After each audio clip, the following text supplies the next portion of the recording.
Hello and welcome to the first drivers' ratings of the 2023 Formula One season. I wanted to do one very early on in the season, just so we could kind of see how they progressed. So as it goes on, maybe someone's in D today and they end, the season in A. So obviously I know it's pretty difficult to work out how good people have been, but I'm purely going to judge them off of how well they performed in the car. So I'm not going to give, the McLarens or the Alpines, especially Ocon in the first race, a bad rating just because it was nothing to do with him. The car was awful, but I think we can kind of get a bit of an idea so far of how people are doing. Had enough races now. So I wanted to start off with Alex Albon. Now, Alex Albon has beaten Sargent in every qualifying, which for me isn't too impressive. I mean, that's expected. Sargent, rookie. Albon is a good top driver. And, I mean, it's not too big of an achievement to have beaten him in qualifying every time. He reached Q3 on Australia, and he has scored a point.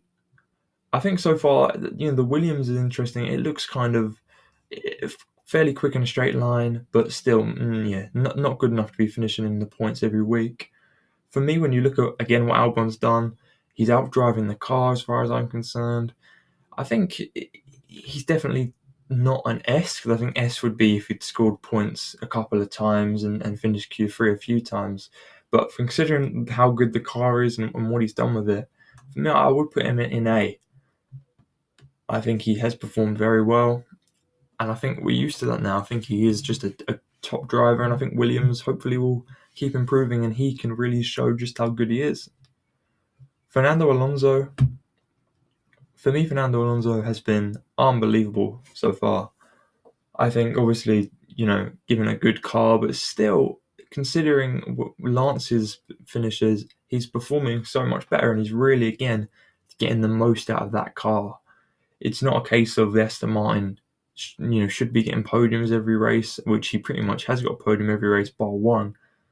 He is just outperforming the car. I mean, to be that close to Leclerc in Azerbaijan was just unbelievable. He had no right to be that close to him. Just completely out driving. And I do think he will get his win this season. I mean, he's come out, Fernando Alonso, he said Azerbaijan, they knew it wasn't going to be a good race for them. But Monaco, I think, was one of the names he dropped and said that's when we believe we could really have a go. And hopefully he can win a race. And I really hope he can. For me, I think he's got to be an S. I think he's out driving that car every race, and he's getting the maximum out of it. And, that's Fernando Alonso. That's not a surprise. Valtteri Bottas, a weird one ever since he joined Alpha, came in, was brilliant for a few races, and everyone was going, this is what we expect from him. He's a top driver. No one can compete with Lewis, and he had a bad name. But I think since then it's just been a bit of a shambles for him at times. Being outdriven by Joe, who was a rookie last year, and again with this year. He did get points in Bahrain, but he hasn't got any since that. P19 in Australia qualifying. The car is awful, but at the same time, I think he's not getting the maximum out of it like Albon is in the Williams. And to be basically, for me, at the same level, if not slightly behind Joe in that car, it just cannot be. It's not, for someone of his experience, that can't happen. So I'm going to be pretty harsh because, I think we've got to rate Bottas fairly as someone who is a race winner and raced alongside Lewis at Mercedes. I think he's got to be in D. This is not a rookie. This is not a driver who we expect to be outdriven by a fairly rookie teammate. This is a race winner who was at Mercedes for years and was very good at Williams before. So I think we have got to judge him accordingly. De Vries, it's an interesting one. I mean, I obviously came into the Williams in Monza last year, got points, was a massive talking point. He got more than Latifi in one race.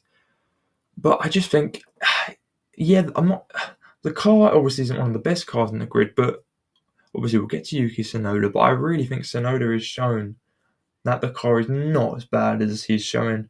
That crash in Baku is just sloppy. Not shown anything so far, even like a kind of decent result, really, where you've gone, oh yeah, fair enough. I think it's got to be D in the minute.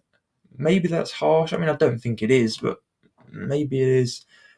I hope he improves that because he seems like he's got lots of potential. Obviously, he's shown in the Williams what he can do. But for me, D. Now Gasly, again, a bit of an interesting one. That Alpine has been a bit of a strange car because I can't really explain it. Obviously, they don't seem quick, but I just know there is pace in that car, and I think everyone in the F1 world knows that they will get pace at some point. When that is, we don't know. Obviously, Australia, he was actually P9 in qualifying, and then they would have both got points if not for the absolute shambles between the Alpines. Yeah, just a bit of a disaster for them there. But again, we can't. I think we have got to kind of bump them down for that because I mean I know people say it's more one way or the other that crash, but for me they shouldn't have let that happen anyway. He did finish 90 seconds off Perez in Azerbaijan. I mean that car looked awful there, but I think he did get points in Bahrain and Saudi, and I think it would be harsh to put him in D because I think the car in Azerbaijan, you could put any driver in it, they wouldn't have got points. So you kind of have to count that race out. Obviously, Australia is the only one where you're kind of looking at and going, what's happening there? But when you look at 2 points finishes in Saudi and Bahrain, he's not been as bad as I thought. I thought, when I was just kind of looking through all the faces, both Alpines have been awful. But actually, when I looked at the results, they've not done too badly. Not great, obviously, so C. But I think that's better than I expected to put him, to be honest. Hamilton. Now, I have to say, last season was interesting because I thought that George Russell was actually the better Mercedes driver overall. Again, it was a bit harsh. Mercedes were trialing stuff with Lewis. We saw that in Jeddah, I think it was, when he was knocked out in Q2. But this season, I think he's been very good. He has lost 3 out of 4 qualifying to Russell, but he's finished higher than him 3 out of 4 races. I know that Russell did obviously DNF in Australia, but I still think Lewis, second in Australia, that result was a big one. Excellent. And I think he's much, much more kind of showing glimpses of the Hamilton we know compared to last season. And I do think he's performing maybe slightly above what that car should be. As I said, finishing second in Australia above the Astons was a top result. So for me, I would put him in A, just above Albon. There we go. I think he's been much more back to his best, and I think if Mercedes can keep developing that car and get it to a stage where it can fight, maybe for consistent podiums or for race wins, I really think he will be the man who can do it. Hulkenberg has come in and for me completely changed the dynamic of Haas. Obviously, Magnussen was, for many people, the far better driver last year, pole in Brazil. But I think when you look at Magnussen's pace, he's finished 4 out of 4 times quicker than him in qualifying. However, he has lost 3 out of 4 races to him. But I think the quality pace for me, he's completely destroying Magnussen. And didn't he finish P7 in qualifying or something like that? Or he definitely was doing some ridiculous results. I think he might have finished P7 in Australia actually at the race. But obviously, I know the Alpine incident, but still, regardless, I really have been impressed with Hulkenberg. I wouldn't say A because I think for an A he would need to have finished ahead of Magnussen a few times. Obviously, he's not finished ahead of him more than once, despite the fantastic qualifying. So I'm not going to bump him up to an A. But I will put him in B, a very solid B, and that might even be a bit harsh when I look at it back. But I think when you look at it overall, I think it's probably deserved. I see what people might argue A, but for me, B. Charles Leclerc, obviously 2 DNFs, nothing to do with him, was driving very well in Bahrain, actually. Easily going to finish third, I think. I know Fernando came back at obviously Carlos, but I don't think he would have caught Charles. I might be wrong if I look back at it. I don't think he would have. Obviously, in Azerbaijan, unbelievable. The Charles Leclerc we all know. Obviously finished pole in the shootout as well. So for me, really impressive. Very good race in Baku. No errors, just tidy. Finished third, the highest he would have ever finished anyway. Fantastic. I just think I know people might look at the results and say it's not deserved, but when you actually look at what he's done with the car, For me, it's an A. When he's had the car not brake on him, he finished pole twice in Baku, and Carlos Sainz didn't look anything like getting a pole. And then the pace in the shootout, I know Max had the damage, but still impressive. And in the race, as I said, you're not going to finish higher than third. I think he did an excellent job. Kevin Magnussen, again, as I said, kind of going off Hulkenberg, in qualifying, the pace is just not there. He did get a point in Saudi, but for me, it's just been a bit underwhelming for him. Uh, he's not really. I mean, again, I don't think the Haas is that good, but he's certainly he could. The qualifying to lose 4 out of 4 to Hulkenberg when he's new to the team, has been out of the sport. Probably he won't be too happy with that. I mean, I don't think it's a D. He's not done anything. He's not really been destroyed. It's not like Bottas being outdriven sometimes by Joe. Hulkenberg, he's obviously a top driver. I still think he should have done slightly better though. For me, C. I think that's a kind of fair result for him. McLaren obviously was complete shit the first 2 races. Nothing any of them could have really done about that. I know Piastri for some reason managed to get a ridiculous result in I think it might have been Saudi where he finished, was it like P9 in qualifying? He did really well. But for me, I think we've seen since the car has become decent again. I mean, he's beaten Piastri 2 out of 2 times in the race since the car's been upgraded. The past 2 races, he's beaten him. And I think Lando's just driving at that kind of Lando level. Brilliant. Always getting the maximum out of that car. And for me, I think that's why he's got to go in A. He is constantly pushing and showing how good that car can be. And I think for that alone, just like Albon is doing at Williams, he's got to be an A. Ocon, very kind of similar to Gasly, but I think it's slightly different. Obviously, he's been at the team beforehand. The first race was completely, a joke. Not his fault at all, but it was a joke. He's finished in the points once. Gasly has finished in the points twice. It's got to be C or D, because if I'm putting Gasly C, it cannot be higher than that. He's finished in the points less than Gasly. Gasly's new to the team. Does that mean I should knock him down to a D?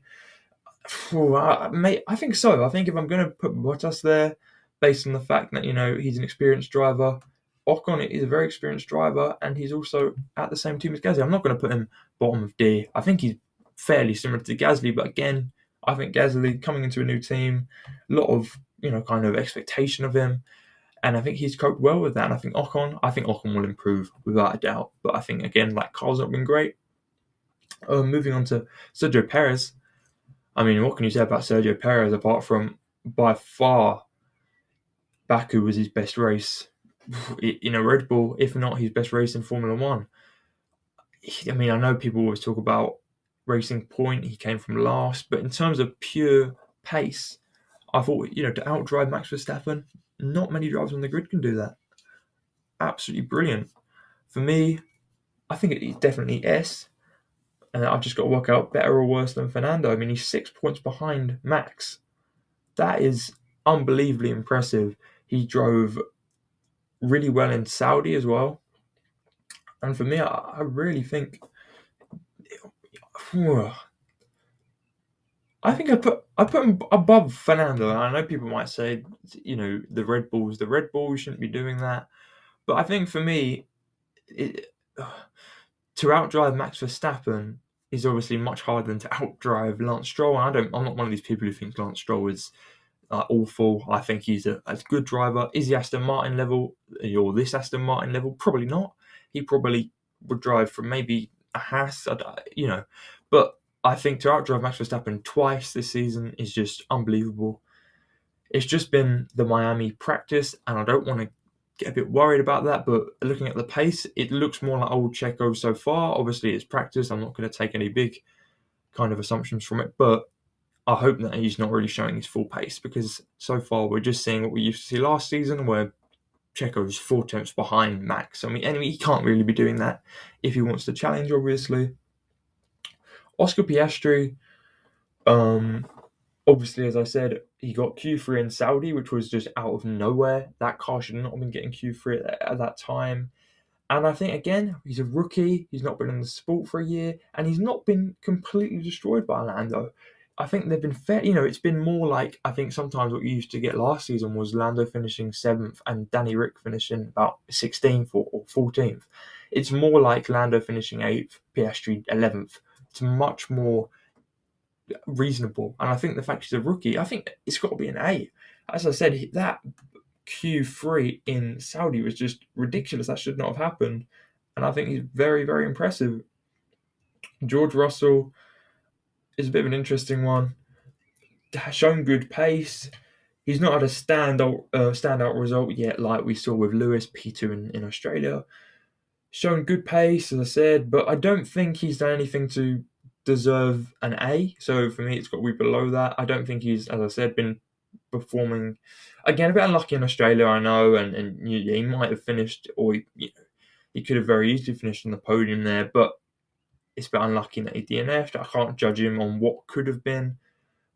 I'll give him a B. I'll give him a high B because it's harsh to put him much lower than Hamilton. When you look at where they finished very close together. It's very close between them two. Carlos Sainz, one of my favourite drivers. I've always been hoping that next race will be the one where it clicks, and then next race will be the race that it clicks, and it's just never happened. I mean, obviously, I was so happy when he won in Silverstone, but looking at it from a non-biased point of view, Ferrari should have said to Sainz, get out of the way so much earlier. He was so slow compared to Leclerc. Leclerc would have won that easily if he'd been let through and if they hadn't done the whole safety car thing. So, yeah, very disappointing, especially when you look at that first season in Ferrari where he was very good compared to Charles. Didn't he beat him? But as I said, he's lost 3 out of 4 qualifyings to Leclerc. Baku was just a joke. He was so slow in that car. He did well in Saudi, but again, no standout results, nothing, no kind of moment like a pole or even like a sudden P2. It's got to be C. It's got to be C. I mean, he's not performing at the level of Leclerc, nowhere near it, really. And I think that's the difference between why I put Russell in B and Carlos C, because Russell is basically performing at the similar level to Lewis. He's got a bit unlucky with the DNF. He might have finished in a podium position, whereas Carlos just isn't performing anywhere near Charlotte at the minute. And I hope he can. As I said, I really like him. I hope he can. Sargent, obviously a rookie. As I said, Albon is completely outperforming him, but there's no expectation on Sargent. I would feel very harsh putting him in D because I don't think he's been awful. I've not seen any kind of huge kind of errors. I feel like he has crashed once, but I don't think it was in a race. I feel like it was in a practice session. For me, yeah, he's not done anything too special. I mean, he was all right in Bahrain. I think he finished 12th, but yeah, nothing special. Expected, what he's doing. No one's complaining. It's what we all thought we'd do. So for me, C, because he's not underperforming. It's what we thought would happen. Lance Stroll, again, it's a really hard one to do because he's against Fernando Alonso. Obviously, he's lost every qualifying to him and every race he's finished below him. But it's Fernando Alonso. What do you expect? And as I said, if his dad didn't own Aston Martin, would he be driving at Aston Martin? Probably not. I don't think he's a complete shit driver. I think he does know what he's doing. I think he's maybe he wouldn't be in F1, but I think he can compete. We've seen that, and I actually think he'll get better as the season goes on. He got a bit lucky in Bahrain. I think if he had that little hit with Fernando, if that had taken Fernando out, we'd be in a completely different situation where people were going get him out. But I think all in all, he's just been a decent second driver. I think he's got to show a bit more pace. But, he's not driven in a competitive car for, a few years, so I'll completely let him off. For me, I'll put him in C again. I think I'll actually put him higher than Carlos because Carlos has the expectation of being, a kind of top-level driver. So, for me, that's why he's going to be a bit further down. Yuki Tsunoda, for me, absolutely brilliant. One of the best drivers we've seen this season in terms of outperforming their car and outperforming their teammate. His minimum finish has been 11th. And when you look at De Vries and how he's performed, unbelievable. So consistent, something that I never, ever thought I'd be saying about Yuki Tsunoda. And I mean, I just hope he keeps this up. This is the kind of stuff Red Bull look at. If he keeps, outperforming that car every race, when Checo eventually maybe retires or they want to move him on, you do look at Yuki Tsunoda as that driver, and I really hope he can keep it up. For me, easily an A, and I put him above Lando and Albon and Piastri. I think he's been unbelievable so far this season. Max Verstappen, it's an interesting one. Obviously, I've given Checo Perez highest out of anyone, but there's a big difference between Perez and Max. Max is expected to win every race. That might not be fair, but he is. I almost think when you look at it, and for Max to be outdriven, or certainly hugely outdriven on one track, arguably on two, I think that's not good for Max. I don't think he'll be happy. Again, he's won 2 races. He's clearly been dominant in the races that he's won, but I don't think I can put him near Checo because Checo is not expected to win races. Max is expected to win every race. I'd actually almost put him behind Fernando. And again, this is not judging off how good they are as drivers, purely off results so far. And if we look at it, if at the end of the season, Checo Perez has won 50% of the races and Max has won 50%, people will be going, Max has not done well there. So I'm going to judge him off that. And finally, Guan Yu Zhou, car again is not good. Similar levels to Bottas being shown, which for me is impressive. He has scored points, I'm almost certain he has. Again, it's a bit of a hard one to judge, but purely based on Bottas's experience and Zhou's, I'd put him in C because I think he's done better than anyone would have thought. Really, I think at the time people were saying he was a pay driver very early on, and it was very soon that we realised that he is a very good driver. So I think so far this is as fair as I can get it. I'd love to know what you'll think about it, whether there's anyone you'd change up or down quite drastically. But I've tried to be non-biased. I've tried to be quite fair looking at the results. And I'm very excited for the rest of the season. As I said, this will be updated. I can imagine there'll be a lot of movement. I would not be surprised if we saw Ocon and Gasly move up to the Bs and the As. Maybe if we see one of these drivers up here, such as Hulkenberg, drop down to a C or D. Maybe Checo dropping down to an A or B. So it'll be interesting to see. But I thank you all for watching, and goodbye.